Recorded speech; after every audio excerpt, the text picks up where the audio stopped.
Hey, Sal, today I thought we'd talk about navigating the fitness maze after 50. So, talking about how to cut through that noise and find out what works for you.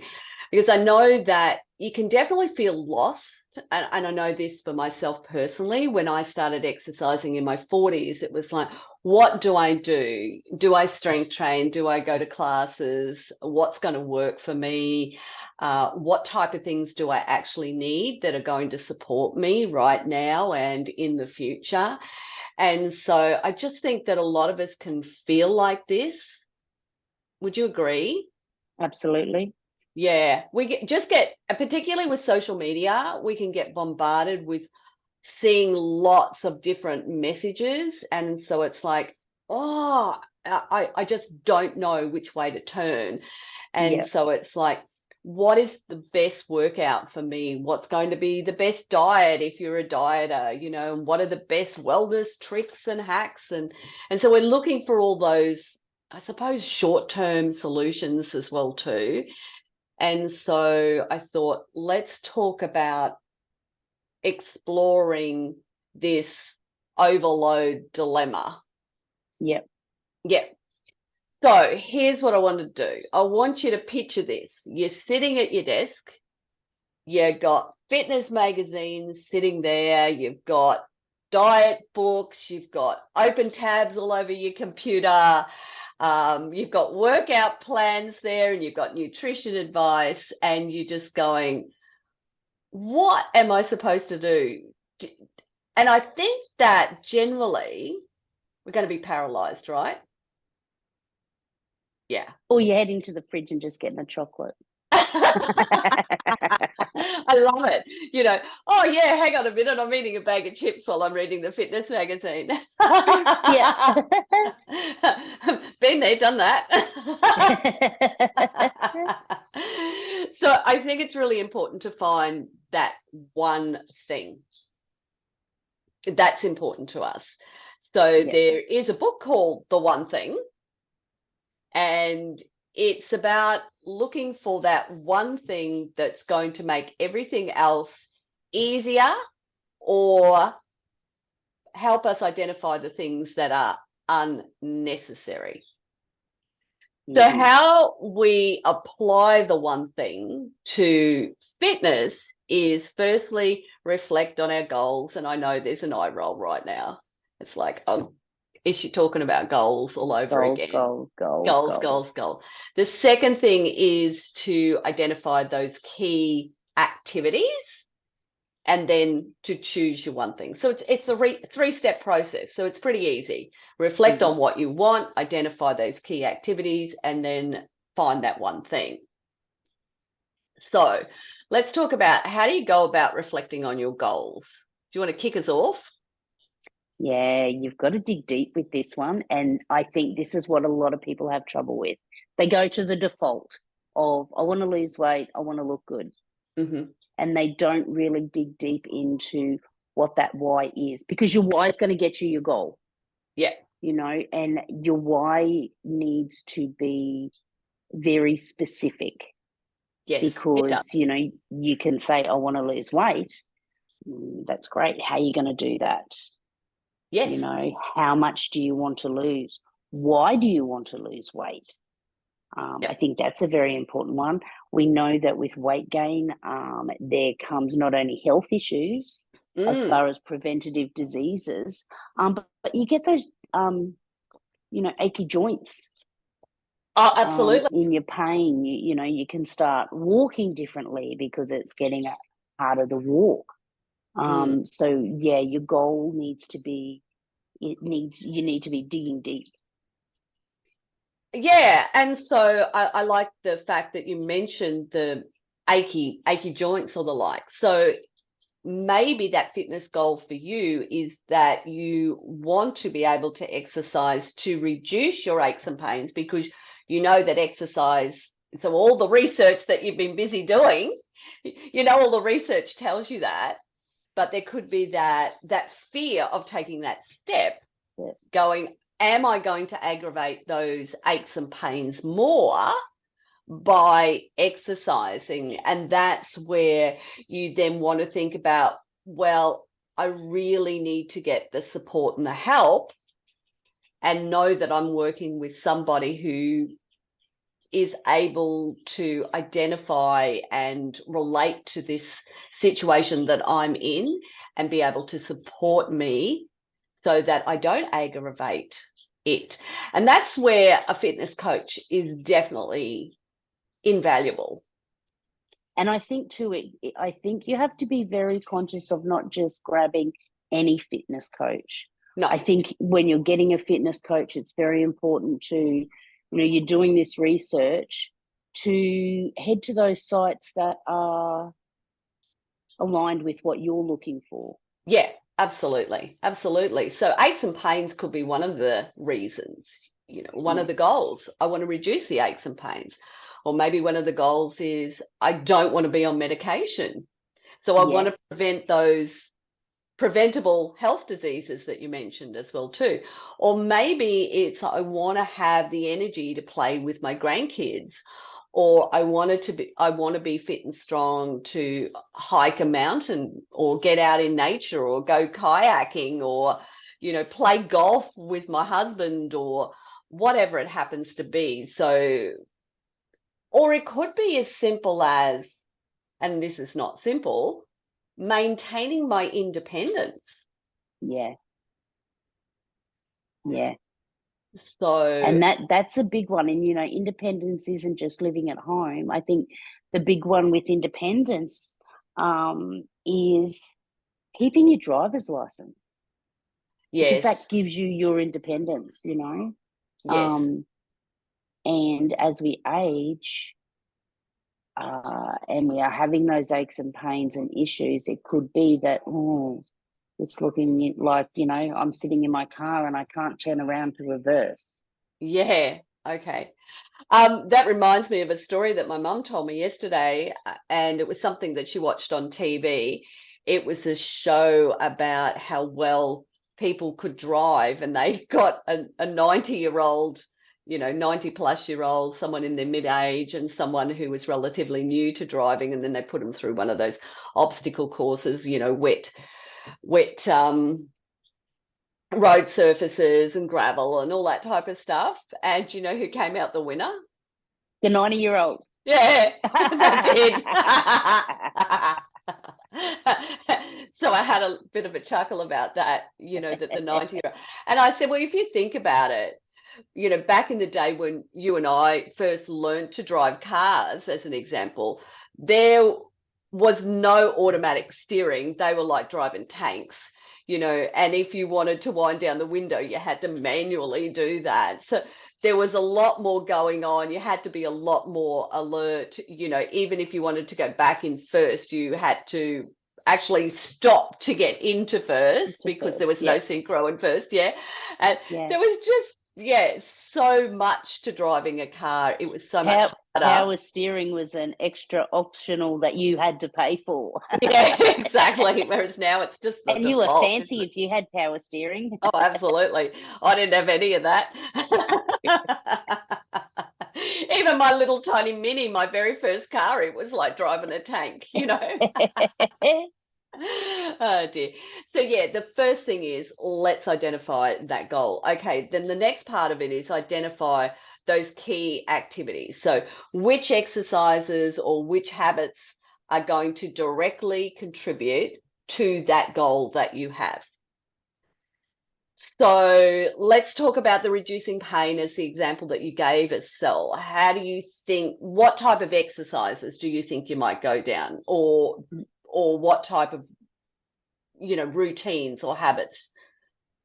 It would be, for me, strength training and doing functional exercises, those foundational moves, the squats, the push-pulls, the reaching, bending over, Yeah. So we need to be able to, sit, stand, rotate, do all of those types of things. So we need the exercises to support that.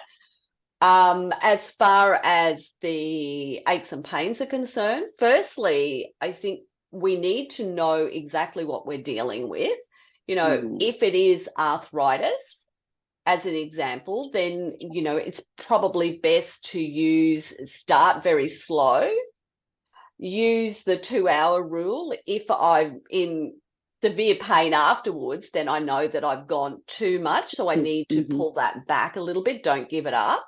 Just pull it back a little bit to find that sweet spot, because as you progress, you're going to get stronger with it. The other thing is, let's say that it's neck pain as an example, then you might be wanting to think about what type of stretching can I do that's going to help me limber up before. So some mobility moves, in other words, limber up before I start my exercise program. What type of stretching can I do after my exercise program that's going to support those aches and pains that I have? Yeah. And finding out, you know, one of the other things too is, and we talk about this a lot in our studio, is getting into the habit of that mind-body connect, especially if you've got neck issues that you're trying to work on, you know, connecting with your body. Yeah, as I'm sitting here with my chin forward. I just suddenly, I'm looking at the screen and I'm leaning forward, and then all of a sudden my chin just led me. So, yeah, that's not good, ladies. You know, you got to put your fingers on your chin and pull it back. Yeah, but that's just one example of how what we've done is we've gone, okay, my goal is to exercise to support the aches and pains, because I know exercise is going to help me reduce those aches and pains. Okay, here's all my key activities. So I'm lining them up. I want to do strength training. I know I need to do some mobility work. I know I need to do some stretching as examples. All right, so then what we need to do is choose the one thing. So what activity is actually going to give you the most significant results with the least complexity? Okay, where would you go with this one? I'd go with strength training. Yeah, of course you would. You'd love strength training. I love strength training. Yeah. Tell us why you opted for strength training. Because strength training is you can do the basic exercises. So strength training does not need to be complex or complicated, I should say. Yes. It does not need to be complicated. So you can start with those basic strength moves, you know, buying a set of dumbbells, doing bicep curls, tricep kickbacks, your squats, your deadlifts. So I would start with strength training, because it, you know, you can do that the most uncomplicated way. Yeah, and I think the other thing to mention with that strength training cell is that you are working with your joints, your muscles, your tendons, your ligaments. So you are going to be more flexible with it. So when we're talking about stretching and mobility, there's that aspect associated with your strength training. And if you've got a good program, they're going to have some type of warm-up that's included, that is actually going to support you so that you do have your body warm, and that those exercises that you're about to do are not going to aggravate you. So you might very well, and I know for myself, in our FitFlex studio, one of the things that I do before we move into lower body, as an example, is I get them to do a lower body mobility movement. And it only takes like literally a few moments to do that, which therefore means that their squats are deeper, they're not at risk, they're not going to hurt themselves. So, and then when we move into upper body, it's a quick little move on getting the upper body nice and fluid so that we can move into that a little bit easier as well too. So, and I think that's a great solution, is to look at the program as well too. So that was a really good example, Sal, of how we go about finding that one thing. So it's goals, key activities, and then source that one thing that's going to give you basically the best bang for your buck. And because so therefore, we notice ourselves, we notice ourselves in the studio. When you focus on one thing, it is like a snowball effect, because then, oh, this has worked for me, I'm going to try this now. Oh, okay, I'm going to start doing this now. yeah, Especially that correlation between exercise and nutrition, or vice versa. If yes. we focus on our nutrition, I'm going to start exercising. Focus on our exercising. Oh, okay, I'm going to start focusing on my nutrition as well. Yeah, absolutely. Absolutely. And I can't remember what I was going to say, so we're just going to Sorry. move past that. But then I also wanted to talk about, so it might be for one person, it might be strength training, but another person might say, okay, I'm going to do mobility, or I might go for a daily walk, or I'm going to practice yoga or something, all the likes. So, and I heard this term, and I don't even know how you say it. It's HUBU, highest and best use of your time. And I think it's, as we're aging, and dealing with lots of things, we might be sandwiched between helping aging parent, or we have an aging person that we're assisting. Then we've also got younger people that we're assisting with as well too. It might be grandkids, it could be older kids we've got at home, and so we're sandwiched in between. So it's really, really important for us to work smarter and not harder. And so how you go about using this approach, so the highest and best use of your time, is to do, delegate, automate, eliminate. So let's explore that. So focus on the exercises and the activities you enjoy and yield the best results. So for somebody, so we'll work through our example, the strength training, they're probably going, not sure about that one, never done that before.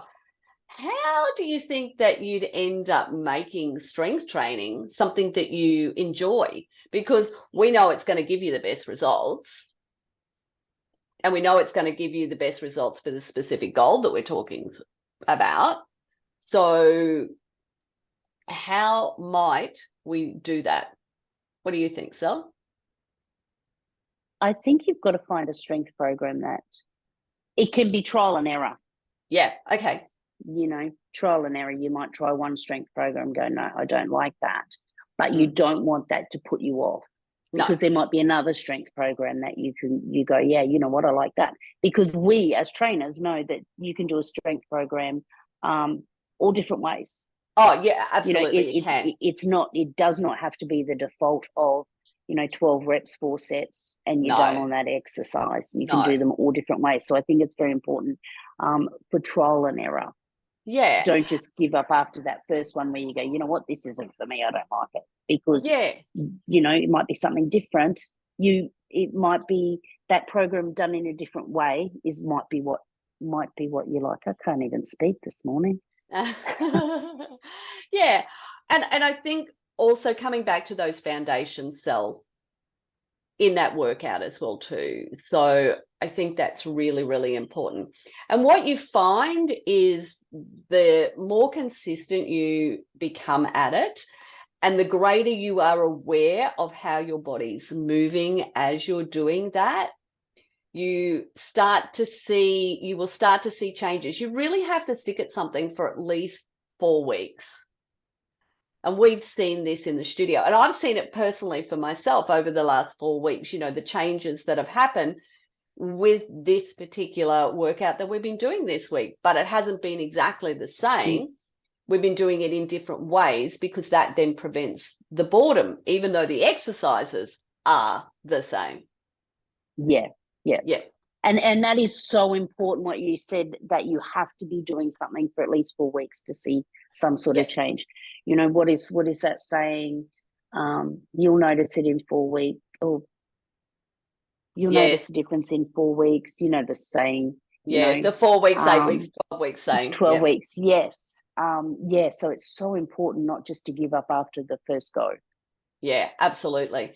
And then the second step in that was to delegate, and that's where we would suggest consider working with a personal trainer or joining some type of group fitness class that's tailored for what you want to achieve.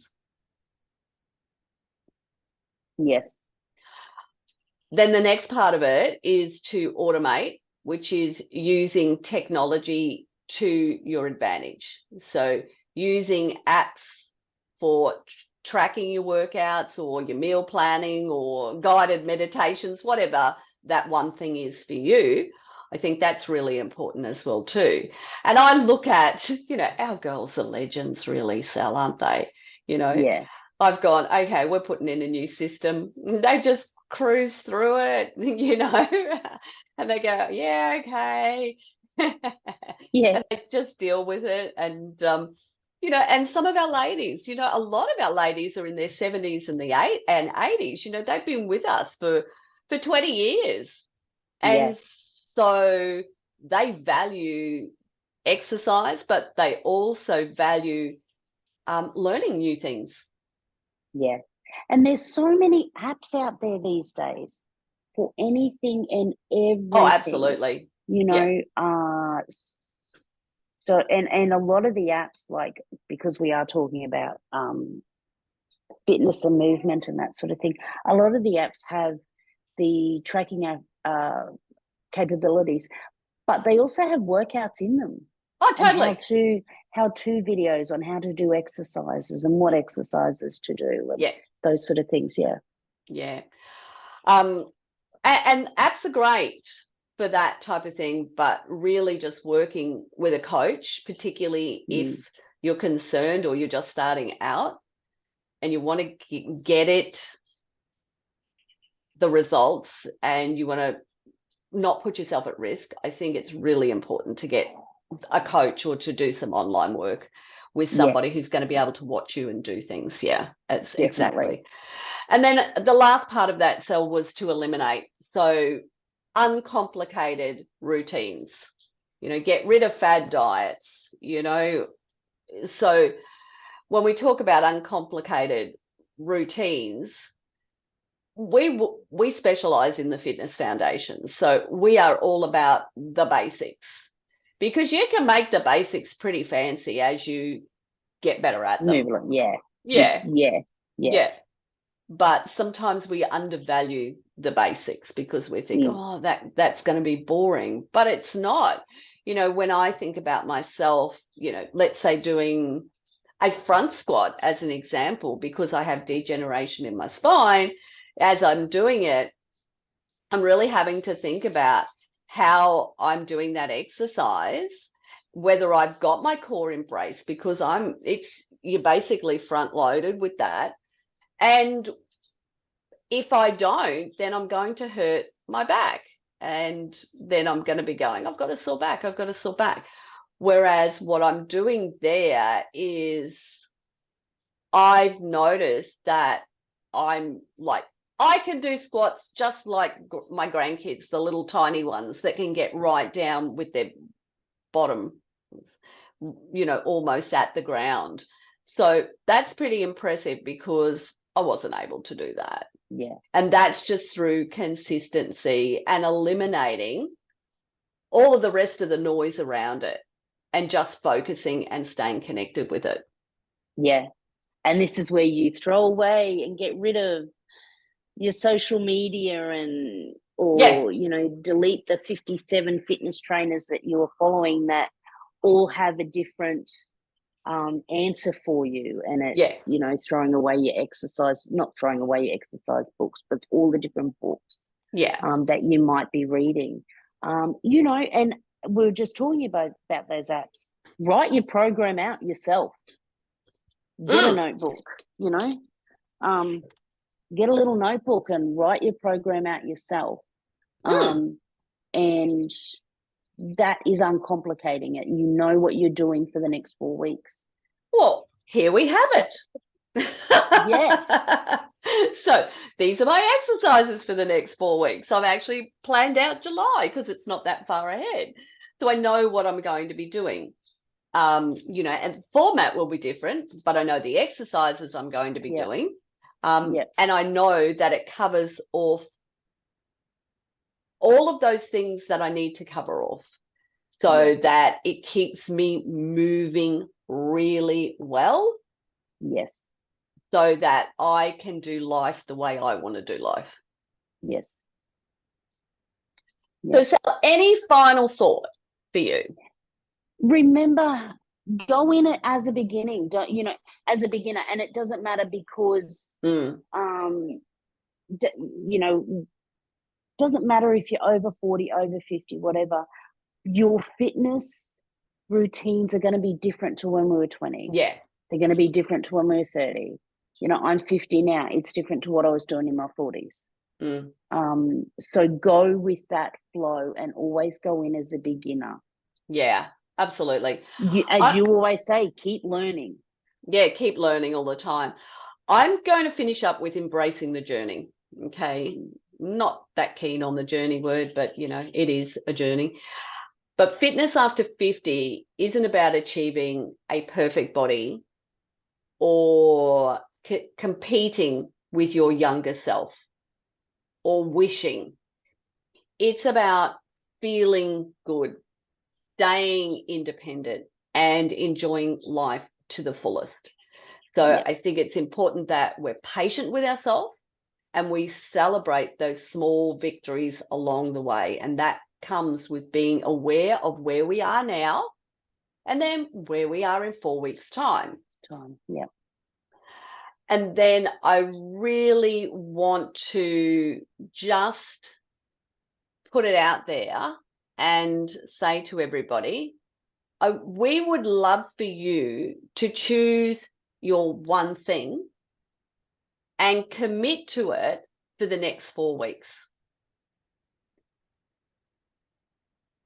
And simply go through that process of what am I going to do? What am I going to delegate? How am I going to automate? What am I going to eliminate?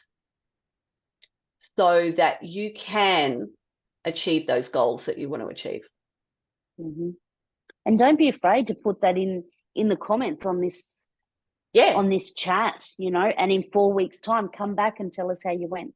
Yeah, absolutely. What a great idea. Yeah. Comment below. Tell us what your one thing is, what it's going to be, and then come back to this in 4 weeks' time. Or just message us. Yeah. Message us and say, okay, here's what my one thing is. And, if you need a hand, ask, Sal, or other questions, because that's why we're here. We're here to help you. Yeah. So, and we're just like you and I in our 50s and 60s, just doing each day and, just trying to do the best that we can so that we can live life the best we can. Yes. Thanks for joining me, Sal. Thanks for having me, as always. You are very welcome. Thanks for joining us, ladies. We hope you enjoyed it, and we'll see you soon. Bye for now. Bye. Bye.